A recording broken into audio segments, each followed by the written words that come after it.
Bonjour à tous, c'est Pierre-Alexandre pour Technoid et bienvenue pour cette prise en main. Aujourd'hui on va parler du Redmi 5 Plus qui m'a été envoyé donc, par Gearbest.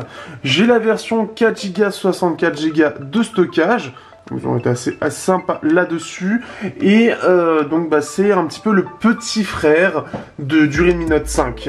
Alors au niveau des caractéristiques, on est sur un Snapdragon 125, Full HD+, avec donc les 4Go 64Go, une batterie de 4000, un simple capteur, c'est un IMX 486, en tout cas c'est comme ça qu'il est repéré. C'est bien, il existe réellement, mais en fait c'est juste le renommage du 386.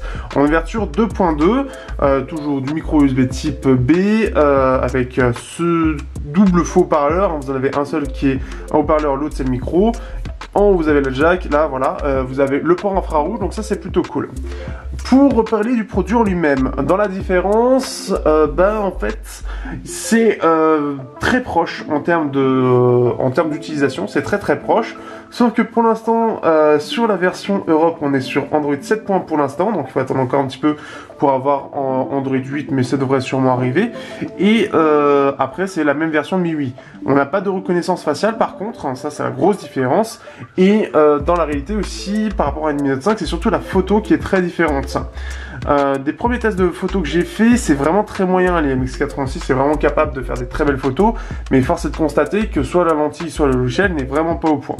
Sur cette photo, on a quelque chose qui visuellement semble assez sympa, mais la dynamique, notamment la plage dynamique, est assez mauvaise. Si je montre ici, hop, c'est un peu plus sympa. Ça a l'air comme ça assez joli, mais en fait vraiment là c'est assez cramé. Dans la réalité, il a beaucoup de mal à gérer la forte luminosité par rapport à la faible qu'il y a à côté. Ça c'est vraiment la première chose. Il n'y a pas beaucoup de détails non plus. Dans la réalité, c'est très peu détaillé.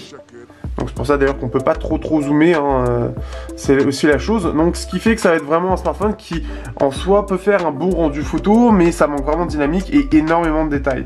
Pour les quelques photos que j'ai fait, c'est vraiment très visible. Donc attention à ça, par rapport à ce smartphone, ça dépend ce que vous cherchez. Apparemment il y a quand même une évolution par rapport au Redmi Note 4 qui était vraiment moins bon, mais ça reste encore assez moyen. Avec Google Caméra qui est sûrement possible à mettre, mais là j'ai pas la certitude du tout, et à mon avis il y a un peu de bidouillage à faire parce que le Snapdragon 125 de base ne le gère pas. On est sûrement possible de faire beaucoup mieux. Ça a été le cas par exemple avec le Mi A1 qui changeait complètement en termes de photos. À l'utilisation c'est plutôt bon, et d'ailleurs je confirme par rapport à ce qu'il y avait de Gearbest, ils envoient bien avec la ROM officielle. Apparemment, c'est le cas depuis plusieurs produits. Ils envoient bien les ROM officielles, ce qui change réellement là-dessus. Et c'est quand même beaucoup plus agréable d'avoir un appareil qui directement arrive en ROM officielle. Donc ça, c'est le côté vraiment cool.